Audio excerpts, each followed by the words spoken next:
उदित शर्मा जी, नई दिल्ली से। राधे राधे महाराज जी। महाराज जी, मेरा प्रश्न है कि मैंने आपके एकांतिक वार्तालाप में आपको कहते सुना है कि हर प्रतिकूल परिस्थिति को हमेशा सहना चाहिए, मगर गीता जी में भगवान श्री कृष्ण ने अर्जुन जी को अन्याय के खिलाफ लड़ने के लिए भी कहा है। तो मेरा प्रश्न है कि क्या हमें किस स्थिति में सहना चाहिए और किस स्थिति में विरोध? दो बात समझनी है। एक है विरक्त मार्ग और एक है गृहस्थ मार्ग। इस समय भगवान छात्र धर्म का उपदेश कर रहे हैं। अर्जुन क्षत्रिय कुल में प्रकट हुए, छात्र धर्म का कि जो अधर्माचरण करता है, तुम राजकुमार हो, तुम्हारा अधिकार है दंड देना, इसलिए उनको दंड दो। लेकिन अगर यही एक साधु की बात हो तो भगवान उसे देखो, अगर कोई भागवत पढ़ता हो एकादश स्कंद में तितिक्ष ब्राह्मण की कथा भगवान सुनाते हैं एकादश स्कंद में। उस समय कहते हैं, हे उद्धव, यदि कोई गर्दन पकड़कर दबा दे, बांध दे, पीड़ा दे, पिटाई करे, तो भी कुछ नहीं बोलना चाहिए, चुपचाप सह जाना चाहिए। बाहरी कोई सहयोग न लेकर अपनी विवेकमयी बुद्धि के द्वारा आत्मस्वरूप में सबको देखते हुए सह जाना चाहिए। तो उद्धव जी ने कहा सहना तो बहुत कठिन है। तब तितिक्षु ब्राह्मण की भगवान ने कथा सुनाई।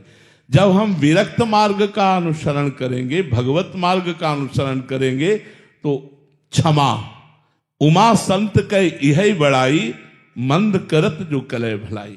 वो बुरा कर रहा है, हम उसका भला कर रहे हैं, ये हमारा साधु मार्ग है। लेकिन उस समय अर्जुन जी छात्र धर्म से युक्त युद्ध भूमि के बीच में है, तो भगवान छात्र धर्म का उपदेश कर रहे हैं।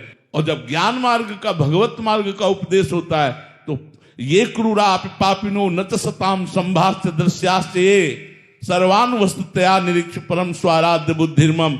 जो घोर पापी हैं, दुष्ट हैं, नीच हैं, संभाषण योग्य भी नहीं, उनमें भी मेरे श्री राधा वल्लभ लाल विराजमान है, ऐसी दृष्टि रखो। घोर पापी में भी भगवत दृष्टि रखने की बात विरक्त मार्ग, भगवत मार्ग में, भक्त मार्ग में आई है। तो ये बात दोनों का मिलान नहीं हो सकता। दोनों का इसलिए मिलान नहीं हो सकता कि जहां इनको मारो वो उस समय छात्र धर्म का उपदेश है, और जहां ये सहो वहां भगवत मार्ग का उपदेश है। भगवान की ही वाणी से अलग अलग जगह, तो हमको समझना होगा इस समय किसके लिए क्या उपदेश हो रहा है, उसको दूसरी जगह से नहीं जोड़ सकते। अलग अलग प्रसंग हैं, उनका अलग अलग उद्देश्य है। महाराज जी, गृहस्थ जीवन में किन बातों का मतलब विरोध कर सकते हैं और किन बातों को सहना चाहिए? गृहस्थ धर्म में हमारे ऊपर, जो सिर्फ हमारे शरीर के ऊपर अगर कोई गाली देता है, अपमान करता है, लड़ाई करना चाहता है, तो हम नहीं लड़ेंगे। लेकिन हमारे परिवार के ऊपर, हमारी पत्नी के ऊपर, हमारे धर्म के ऊपर, हमारे राष्ट्र के ऊपर अगर बात आती है, तो जितना हमारे में बल है उसका प्रयोग करेंगे, नहीं तो बड़े बल का, सरकार का सहयोग लेंगे और उसका विरोध करके उसको दबाएंगे, उसके अधर्म को रोकेंगे, उसकी बुरी चेष्टाओं का नाश करेंगे। अब ऐसा नहीं कि जैसे मानो क्षमा शब्द हमारे लिए है, आप हमें गाली दे दो, आप हमें ऐसा। लेकिन वहीं अगर एक दिन भिक्षा मांगने जा रहे थे, तो जब लौटे भिक्षा लेकर, तो एक गाय जा रही थी और पीछे से एक गड़ासा लिए हुए आदमी, तो हमने देखा, हमने कहा तो मार देगा, जोर से आवाज की, रोका उसे, रुक वहीं, ये क्या है? तो उसने कहा हमारी ठेला में केला रखे हुए थे, ये हम कुछ लेने चले गए। गाय, हम कहा देखो गाय का धर्म है अपना पेट भरना, वो ये नहीं जानती कि तुम बेचने वाले हो या क्या हो, उसको तो केवल अपना पेट भरना है। लेकिन आप इसे मार देते हैं, आप उसको ऐसे कैसे मार सकते हैं? और वो इस समय तुम बहुत धैर्य से बोल रहे, उस समय बिल्कुल क्रोध से बोल रहे थे, तभी वो रुका था जब क्रोध से बोले।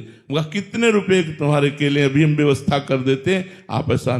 तो जब कभी अपने धर्म के ऊपर, किसी ऐसे दीनहीन के ऊपर कोई अत्याचार हो रहा हो, तो वहां में साधुता नहीं धारण करनी, वहां में बल विक्रम धारण करना है। तो धर्म का अलग अलग स्वरूप है। गृहस्थ धर्म में इतनी सहनशीलता रखनी कि हम जा रहे हैं, हमें कोई बिना गलती के गाली दे रहा, हम सह रहे हैं। कोई झगड़ा करना चाहता है, हम बचा लेते हैं। अब अपने को बचा लेते, नहीं करेंगे झगड़ा, और 4 गाली दे दे सुन लेंगे, लेकिन धर्म के प्रति, परिवार के प्रति, इज्जत के प्रति, राष्ट्र के प्रति यदि कोई बात आवे तो मौन धारण करना अपराध है। उस समय मौन धारण नहीं करना, उस समय मुखर होना, उसका विरोध करना है, ऐसा है।